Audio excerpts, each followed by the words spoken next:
What's up, guys? Eric here from EBM Productions with my prediction video for UFC 305 this weekend. It's my late predictions because time has just been running away from me. It's literally quarter to 11, quarter to 12 at night right now. So excuse me if I talk a bit funny. I'm very tired. So guys, I'm going to motor through most of these fights and then get to the one fight that I really am invested in on a technical level. To me, even some boring fights are good if they're on a technical level. Now, that means the fight that I find more interesting because of how good the skill level is, or how depth it can get, is the one I will explain my pick. The rest, meh. Also, I'm not going to pick every fight in this card. I have picks for all of them, but not for the video. For the video, I'm just going to put 5 down. I don't care if I'm wrong on all of those. I really don't worry. These are the interesting fights that I want to give my predictions for. Okay, first is Li Jingliang versus Carlos Prates. I'm choosing Carlos Prates. Li had a very long layoff after his back got broken as well. And there's a certain few things that Carlos does better that I just think he will take and get like a TKO later on. Okay, next up is Tai Tuivasa versus Rozenstruik. I'm picking Rozenstruik to win. The reason why is because of his kickboxing prowess, his technical kickboxing prowess before he came over to the UFC. There's only one person so far that just went out and started swinging like crazy versus Rozenstruik and got him out. Everybody else has been having a hard time, and he has improved in MMA. So since Tai is not taking him down, I just think he'll just dominate Tai, especially after Tai gets tired. That's a big problem that he has. Next up is Mateusz Gamrot versus Dan Hooker. I'm picking Mateusz Gamrot. He's just on such a high level with his wrestling. I just rewatched his Arman Tsarukyan fight, and I was just like, because of the skill level of the wrestling. Islam just stormed that Dan Hooker and just got him out of there with a submission. I think Gamrot's going to do something similar, just maybe not catch him with the submissions. Dan Hooker does have a few weapons where he attacks up the center line because he is the taller guy.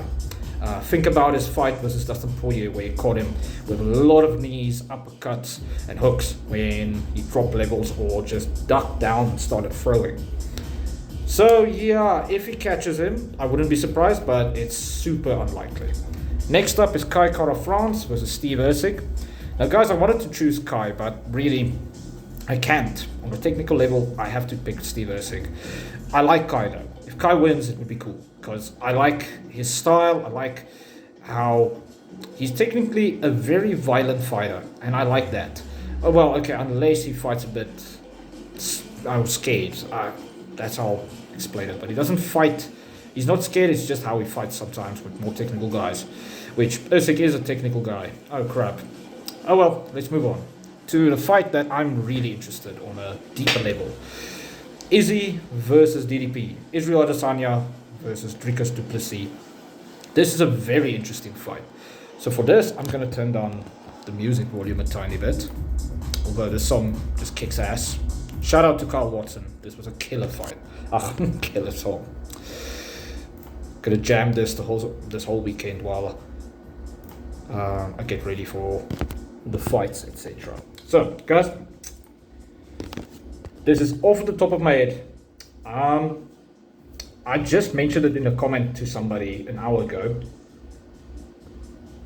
So, the blueprint on how to beat Israel Adesanya was laid out a few years ago now, a year or so ago, by Robert Whittaker in the second fight. Now, a lot of people think, is he lost there? Now, most people are going to be like, but what do you mean? Is it the takedowns? No. In fact, it was Rob's calculated entries with pressure. That means got in, landed shots, and kept pushing Izzy back. And in that fight, you saw Izzy not doing that well on the cage. And that's when he got his takedowns, because you could see Rob got a bit nervous there because he was in fear of Izzy's pull counters with his reach. The exact counters that knocked Robert Whittaker out in their first fight. So obviously he was a bit more on the safe side. And there's literally clips of Whitaker engaging, striking a bit, keeping Izzy on the cage, and then just disengaging and walking off into the center, giving Izzy the center. That was key moments that lost him that fight, maybe. Thinking back about it. And that means Robert can come back and beat Izzy if Izzy takes the title this weekend. Now, oh yeah, by the way, I'm going to do my technical breakdown, and then I'm going to give you guys my prediction. So you guys are in the dark until the end.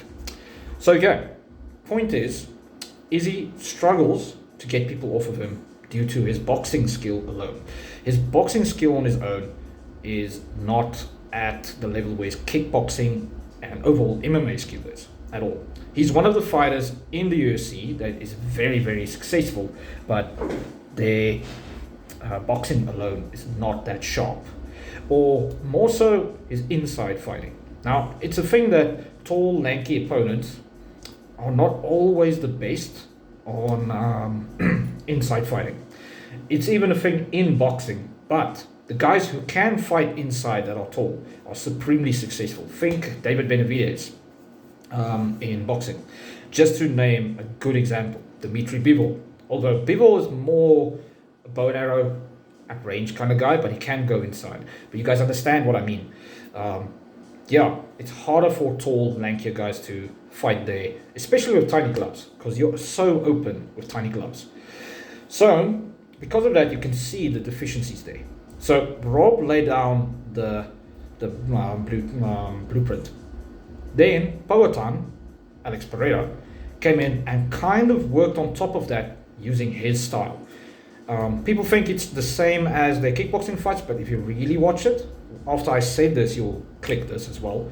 You'll see he adapted Rob's style, well, not Rob's style, his blueprint, and then he got a TKO. He beat Israel. That was the second time, technically.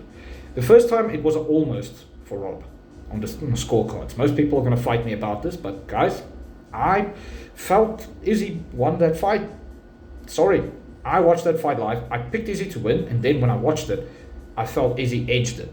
Then I rewatched it this week, and again, Izzy edged it. I do understand why people have an argument, but it was a razor close decision, meaning it wasn't a robbery, as most people are spouting everywhere.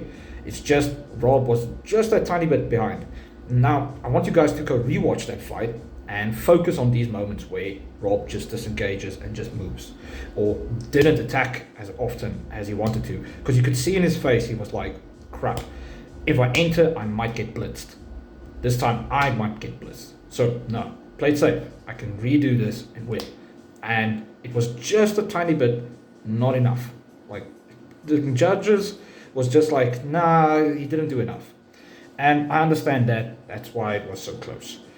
Powhatan, though, did a mixture of that, just using his style with the kicks, the jab, the hook, and then some of his right hands, actually, thinking about it right now. He landed some solid right hands. And then on top of that, the power, the horsepower that he has in his hands. Now, yes, Izzy went and did the takedowns back on him. It's because he wanted to show that he's a better MMA striker, MMA fighter. Sorry, guys, it's going to happen because I'm tired.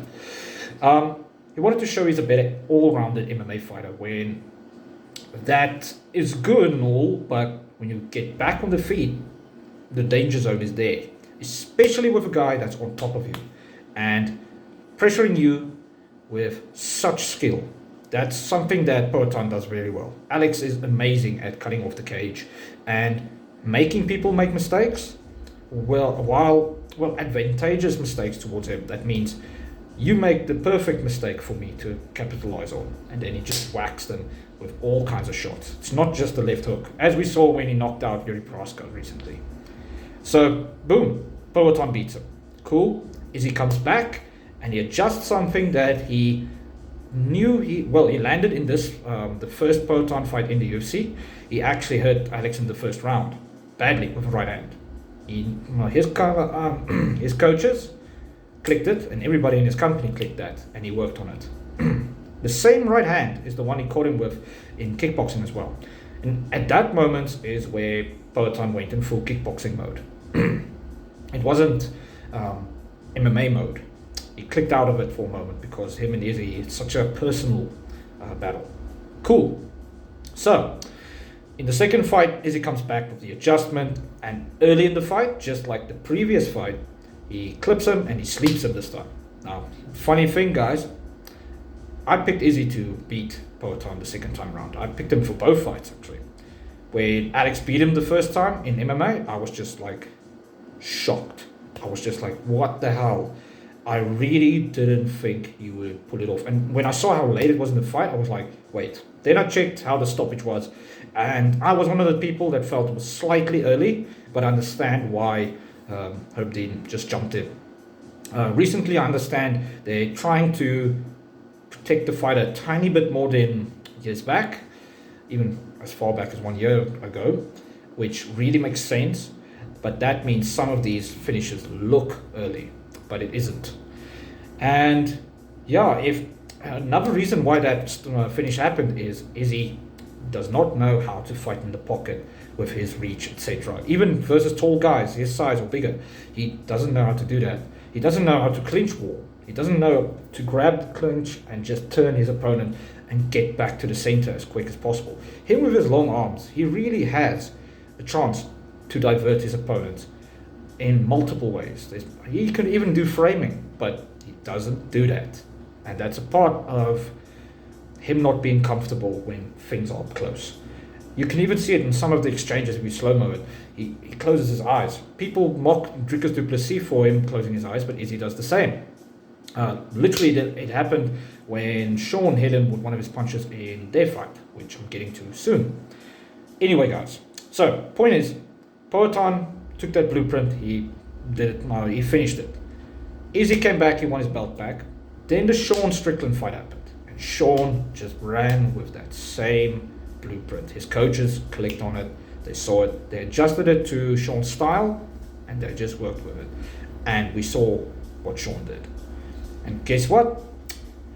Sean, Poatan, and Robert Whittaker, as well as Dricus du Plessis, are 4 guys that can utilize that exact same blueprint, adapt it to their styles, and make it work.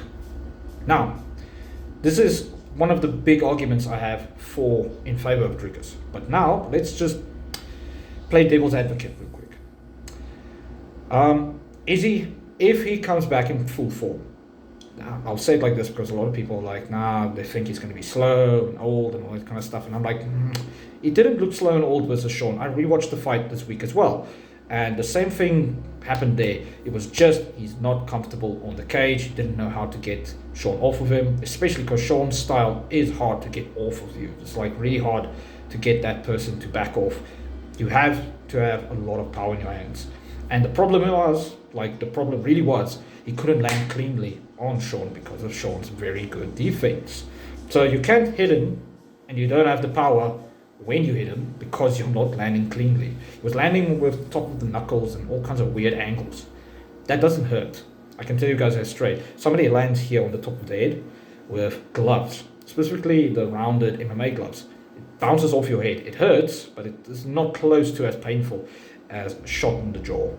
Like a straight shot on the jaw, full force like this, is horrible. Like the one that Izzy took from Sean. It's horrible. And the damage is tenfold.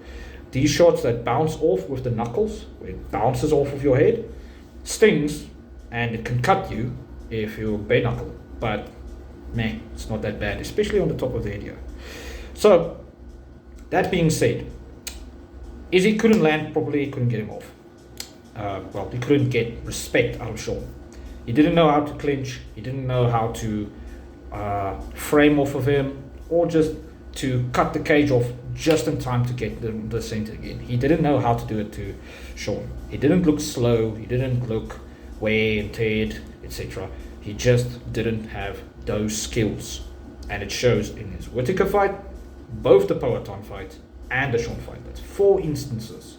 4 where it happened. And before anybody says, but he won the second fight, Izzy was still getting backed up in the first round for most of the first round versus Poatan in the rematch, just to stop that part. So, okay. Now, Izzy didn't look old. His speed will still be there. His leg kicks which is probably his best weapon. I'll explain. People are going to think about his leg kicks, the roundhouse leg kick that he throws to the calf, or the upper thigh just above the knee that he likes to land. People are going to think about those kicks, but they're not thinking about his kicks up the middle, his question mark kick. I love the question mark kick, by the way. Awesome kick. And then also teep kicks. He used his teep kick quite well at one point versus Sean. And that is one of the weapons that he needs to use versus Dricus. If they come out, Dricus just charges at him, and he can claim the center, matador him, and then start kicking him in multiple ways. Dricus will not be able to get in on him in time. It will be him kicking, push kicking, moving, and then Dricus would probably blitz from there, because you can time somebody when they're kicking. But as you heard in Darren, well, I don't know if you guys did that homework, but Darren Till came out and said Dricus is slow. Robert Whittaker recently said on his podcast. I watched this podcast yesterday. He said he's slow. It's this weird slow, and then you can't time it properly. The problem with slow and a tall, lanky opponent with long legs that spreads his weight out quite well is he will kick you and then he will move. Especially Izzy. Izzy moves very well on his feet. That means he will kick, maybe push kick, move. Move away while Dricus is blitzing in. Dricus might land 1 or 2 shots maybe, and then again, because of the height difference, because Dricus does not bend over and in, it makes you shorter, by the way, guys. It will mean he will land on awkward angles like he did versus Sean, and he won't hit as hard. He won't land as hard to the head. Robert Whittaker had this problem as well when he was fighting Izzy in both their fights.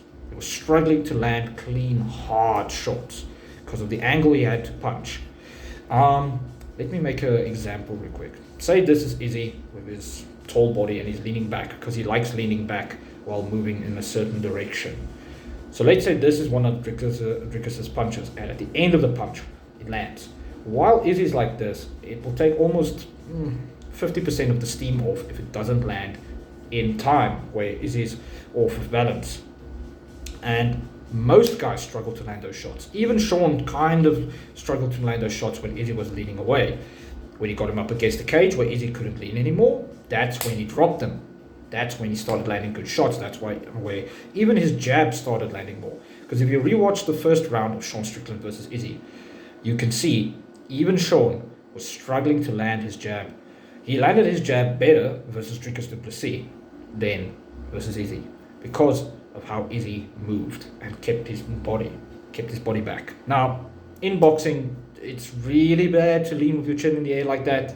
In MMA, because of the small gloves, it's a bit different. And also, the MMA fighters do not have the prowess of a pro boxer. Not at all with their hands. They're decent, but in comparison, no man in boxing right now leans back with his chin in the air that's tall. Specifically, that's tall and thin. Those guys get clobbered and put in their ass. Think Deontay Wilder. He did exactly that versus Zhang. He got slept. Well, semi-slept and then slept. But anyway, guys, you get what I mean. So, Izzy's weapons will be the kick, the push kick, and moving. That's one of them. The jab, he has a very strong jab, quick flashing jab, and we saw that Dricus is a bit open to jabs. Now, obviously, Strickland's jab, if you go rewatch the DDP fight, is a lot harder. You guys have to focus on the power difference. His jab is a lot harder than Izzy's. Izzy's is a bit more, how can I say, clean landing, but the problem is the power's not there. Now, we know there's rumors that Izzy's quite thick for this fight, but he doesn't look thicker to me. It's just he was thick before he started cutting weight. That's a bit different. It's just timing there. Now, so I think the jab, the long right hand, technically an overhand because he's punching down, and then the certain kicks, if he uses them. Because the problem is, Izzy has a bad propensity only to throw the long leg kicks, inside or outside, while doing his feints. More so than his straight kicks up the middle, to the head, and to the hips. Now, the reason why I'm saying to the hips, you guys can look up Muay Thai fighters and how they kick for the hips. they send people flying because they kick to the hips. You can still do that with a front kick, a basic front kick, but you have to put a lot more effort into it. With Muay Thai kicks to certain spots, you just send people flying. So Izzy doesn't throw those kicks enough, but for now, let's say, because I'm playing devil's advocate now, I gave Dricus the blueprint. Now I'm showing what Izzy can do to break the blueprint. Now, with the kicks, the jab, the long straight hand, if he lands it, it's going to be a bit harder to land it, because of how Dricus actually shells up in this way, where his elbows is a bit wide. So Izzy's going to land here on the ear a bit more. It's not going to be as punishing unless he can get the angle on him and land it around the guard like Sean Strickland did. Sean landed very heavy shots in between with the front knuckles. The only thing is Izzy doesn't have the power that Sean has. You can even hear it in the strikes that he lands in comparison. And then also, because of his length, he will stay further away. So that means Dricus' arms will make it roll off the side. It's not going to land all the time. And if he times it in the middle, like he did with Robert Whittaker, then he can hurt Dricus du Plessis. The only problem is Dricus will eat some of those and then start returning fire. It's something he does very well. He takes a shot to give 2 or 3 more. And then usually, because he is a horsepower house, he lands the harder shots and he drops guys sometimes. Trayvon Giles, I think, is the knockout of his that was like that. He got rocked and then he went back to the cage and then he saw him throw a punch and then came back and just dropped him off of the cage. Just going to take a sip here, guys. That's an example of something that Dricus does very well. He didn't do it as often versus Sean because he had to respect Sean's jab. And you see, that falls into Izzy's side. If Izzy can keep the jab on him, but see, again, I can't say he's going to do that because of the power, guys. The power difference is a lot bigger than you guys think. Anyway, guys, those are the first few things that Izzy can do to break the blueprint. The next thing is the big topic that people are thinking of. It's the wrestling. But hold on, let's pause there for a second. I need to mention this. Dricus has some quite very good leg kicks. Izzy has been very susceptible to leg kicks. He has also been susceptible to teep kicks that Sean exposed. Sean actually exposed how good teep kicks is to Israel Adesanya because of his flat open. What I mean by flat is he likes to half step where it looks like he's going to start kicking. Then he starts punching or he just feints and he squares up. Imagine this is his hips, his leg is down here. He does this to gain ground and to get the ball rolling on, well, more to set the pace for his opponent and then trap them, because they're going to be like, and then he suddenly just punches. Then next time, he flinch, well, feint, and then kicks. And then even if they got up, comes around the guard and wobbles them. Think Paulo Costa. He landed a bomb of a kick from Costa on the head. Anyway, the point is, because Izzy is a bit more open, like when he does that, it will open up the leg kicks because he will have his weight on the front leg, and then Dricus can throw that switch kick there of his straight to the inner thigh of Izzy. Just like I think Poatan did it a lot in their fight. He landed this kick many times. But yeah, inside-outside kicks on the lead leg is a problem on Izzy. He checks them. He checked them better versus Poatan, but not that often. And the Sean fight really pointed this out. And then the teep kicks, the straight kicks to the body, was one of the weapons that Sean used, along with raising his leg. He raised his leg to seemingly kick. He was going to kick, and then he stepped through, and then he gained the ground and started throwing shots up top. He essentially did what Izzy usually does via freezing people to Izzy, which is genius. It's really genius. Dricus does this as well. He does this just differently. And he does it while switching stances quite often. So that means if he can switch and land these same shots, then he's going to neutralize. They're going to neutralize each other in some ways. Now, I know this is a very long breakdown, guys, but again, heavy investment because of the technicality behind it. People just think Dricus fights ugly, that means he's not technical, and people knows Izzy is very technical, but they don't know how technical. Because I'm going over some basics, guys, just to give my arguments. But there's a lot more to this, in fact. But I'm not going to make an hour-long video for this. So, okay. Those are some of the weapons that Dricus has, along with the blueprint. Now, lastly, the wrestling. Let's talk, well, grappling. We're going to say grappling. That is jiu-jitsu, which I'll come to last, but first wrestling. So, Robert had the perfect blueprint to beat Izzy, not Peloton. What I mean by that is, he had the wrestling that he mixed in when he got Izzy against the cage. Dricus's wrestling is on a total different level. If you guys go look up his wrestling and grappling career, you understand why he has multiple submissions over pros on the ground. And in all his other fights where he's wrestled, he looked insane. Izzy slowly over the length of his career improved his wrestling, but not to the degree, or close to the degree, that Dricus has in the bag. The Jan Blachowicz fight at light heavyweight was a real good example. He accepted the takedowns too much when he got taken down. He didn't know how to get up at all. Years back, I had the same incident. I was on my back with a young upcoming jiu-jitsu artist, and I remember saying in my head, I'm like, I can power out of this because I'm quite strong for my size, but the problem is I'll be dead tired and then I will get submitted. But the problem is, how do you get out of this with your skills? Like, what technique should I use to get this guy off of me? Because if I would try to sweep him, it just didn't budge because this guy was so much bigger than me. I think he was 120 kilograms around there and strong. It's not, there's a difference between the average person with a little bit of body fat, etc., and a guy full of muscles that's 120 kilograms. A young guy that's good on the ground, like really good with his grappling. And when I saw Jan versus Izzy, it reminded me of this exact role where I was sitting there getting elbow smashed on my friggin' face with this gigantic guy on top of me that's really good because he knew how to counter everything I tried. And Izzy was in the same position with Jan Blachowicz. Now, how this correlates to Dricus? His prowess is Dricus likes squashing people, especially taller, thinner guys.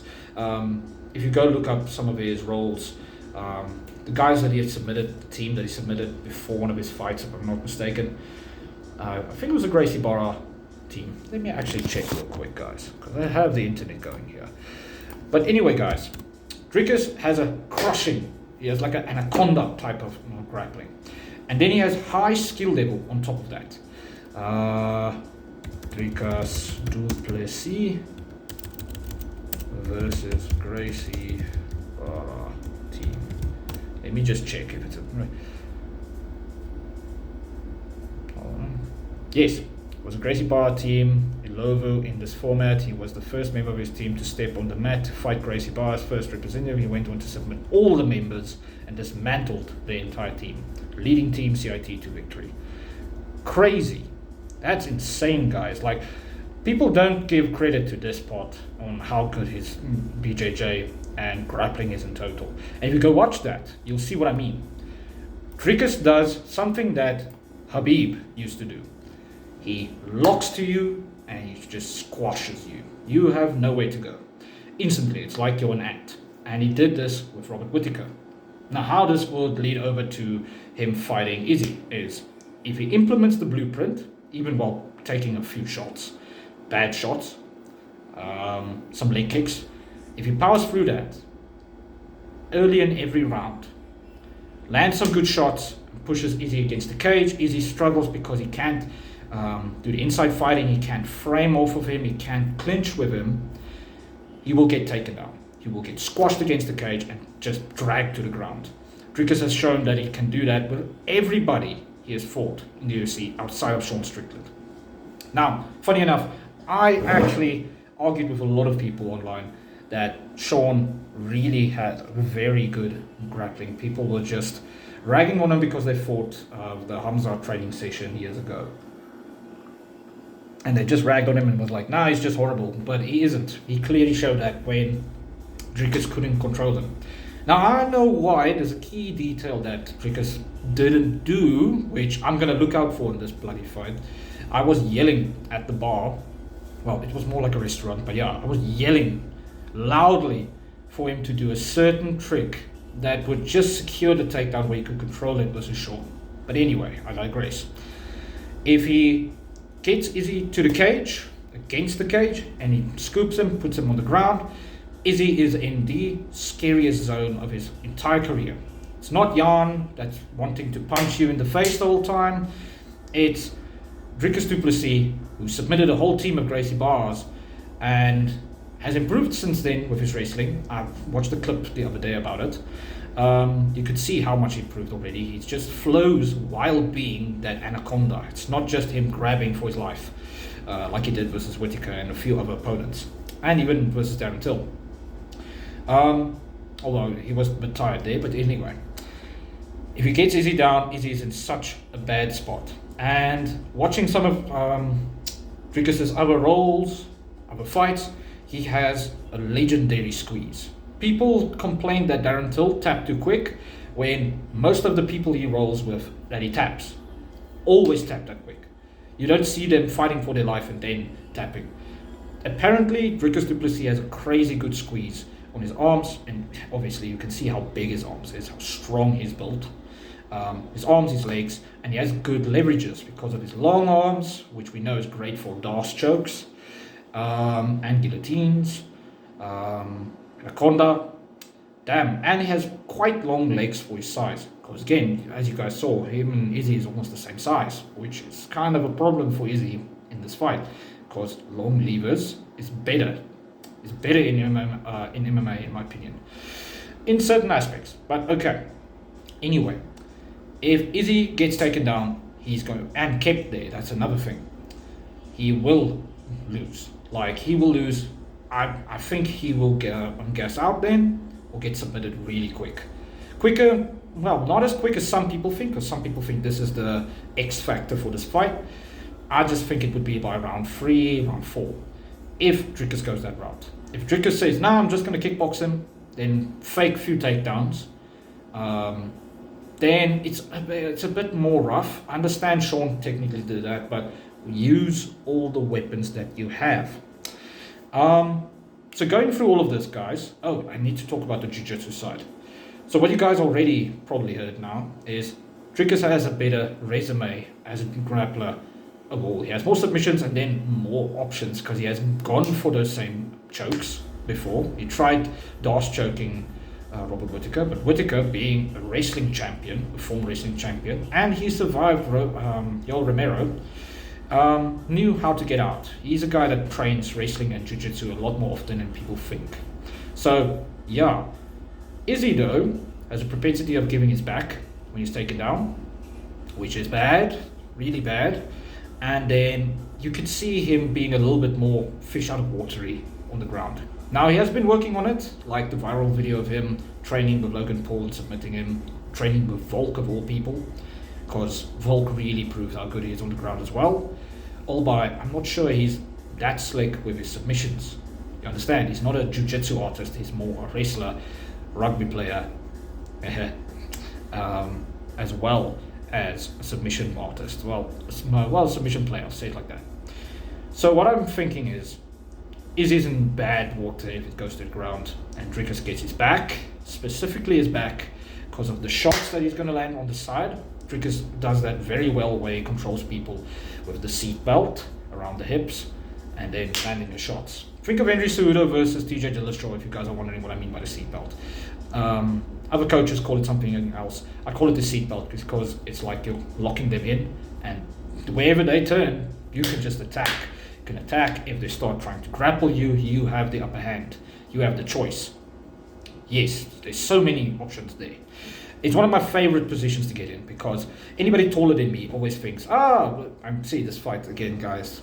It fits into this so well. Imagine I'm Dricus. Imagine the taller guy is Izzy. Taller guy moves away because of a shot that I landed. He's covering, his back is turned to me. I got the seat belt. He thinks he's coming out and getting away that side. I'm just controlling him. I remember I showed this to a buddy of mine that is 100 kilograms. I think he was 102. It's almost double my size, if you guys are wondering. I'm bantamweight, so I'm small. So I grab him there, and if you put your arms in the right place, and because I have long arms for my size as well, great levers, I controlled him like nothing. If he tried to fight out, I just pulled. Now, yes, people will say, but the Kimura, there's a few tricks you can do to get out of the Kimura very quick, and I'll still be in a better advantageous spot. But let's talk about grappling with some striking. So this big man is trying to move away. His head is up here. I'm just landing shots. I'm controlling him. If he's trying to move away, I'll just pull him in and land again. If it's against the cage, it's worse. He can't turn anyway. He's on the cage while I'm hammering him, like Dricus did with Robert Whittaker.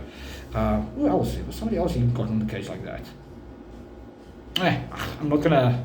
My mind's a bit confuzzled right now on that one. But anyway, guys, you understand what I'm trying to say. Izzy's in a bad spot there. So, let's go over all the points. For Izzy, he has his jab, the straight kicks, the leg kicks. It's going to be hard to keep Dricus in his feinting game, but he's going to catch him in between. Sean caught him with the feints and the peppering jabs. Izzy will do it as well, but the only problem is Izzy's gets broken with getting pressured back and then hard punches that he eats. That's where his feint game starts breaking a bit apart. And that's the one part that a lot of guys that feint very well lose if they don't have power in their hands. So, again, you will catch him with the feint game, the leg kicks, the straight kicks. Reclaiming the center is something that Izzy does quite well. He's going to do it quite often still, regardless of how good Dricus is. And then he has quite good defense on the cage. But, see, there's certain things that he's done that, is a problem. So guys, those are his 4 routes to winning.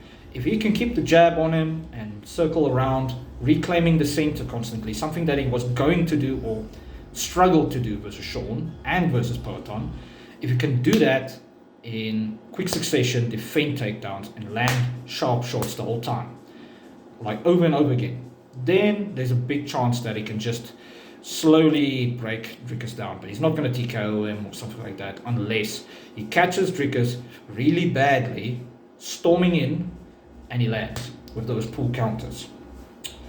The problem is those pull counters leave them open, and if he gets clipped once, he's falling on his ass. Like, Dricus has an insurmountable level more of power than Robert Whittaker and these other guys. It's such a big difference. You can see it when he's landing on anybody. That's why he's got the heap of KOs that he has. And why people usually fight scared versus him. It looks like they're scared. It's more so they're respecting his power. So, Izzy has 4 routes to win. Dricus has quite a lot more.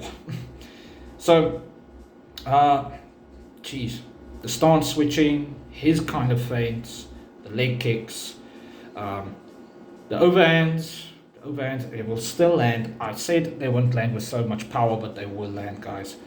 And Izzy's been open to body shots. That's something I missed to mention. Dricus is good at landing body shots. He even landed them quite well versus Sean Strickland when he did go for them. Didn't go to them that often. But anyway, then the blueprint, what I mean is the whole bag together of pushing somebody back against the cage that fights like Izzy.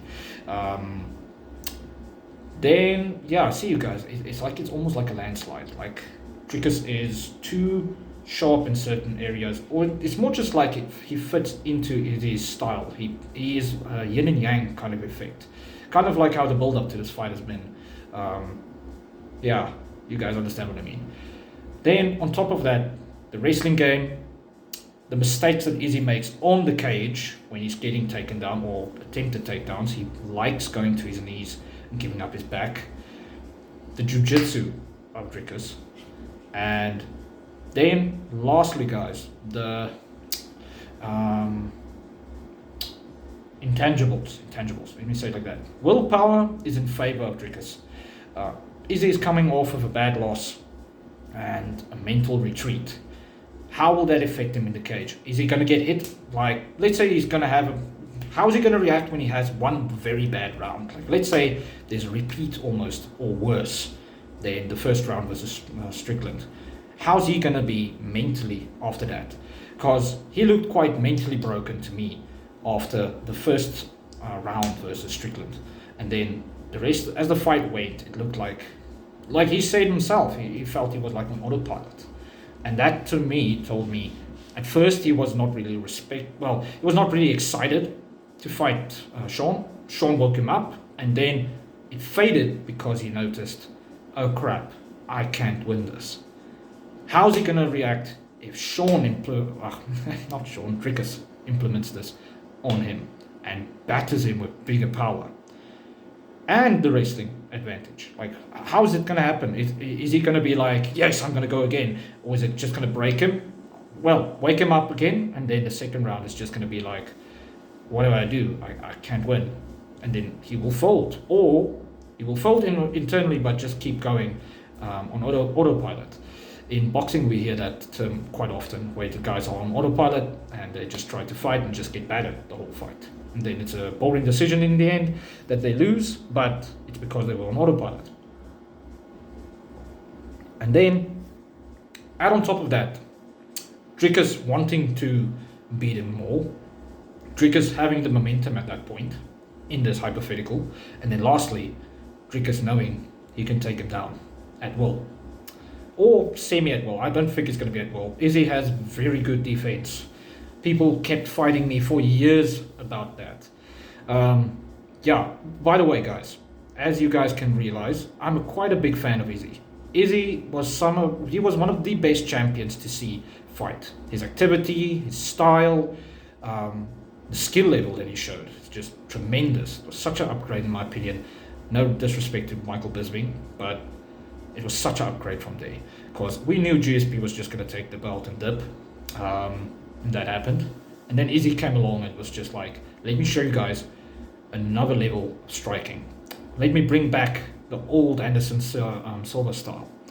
Which, yeah, I'd say on a technical term, you should give Izzy the GOAT status for middleweight still. Until somebody else like beats his challengers the way Izzy did and the kind of challenges he did. Dricus would be on that way if he beats Whittaker again, well, Izzy, Whittaker, Sean again, let's say Hamzat, who else? There's a few other guys, Brendan Allen, for example. If he beats these level guys, then maybe he will be on that route. But you understand what I mean. To me, Anderson Silva is still the best in that division. Izzy is a hairline's difference away. And on a technical level, you can argue he's better because of the people he beat. So yeah, guys, I was a huge fan and still am a huge fan of Izzy. It's just, I'm picking Dricus to win this fight. Like, straight. The reason why is I just left it all here for you guys. I went really in depth and made the crazy video that I said I wouldn't. But yeah.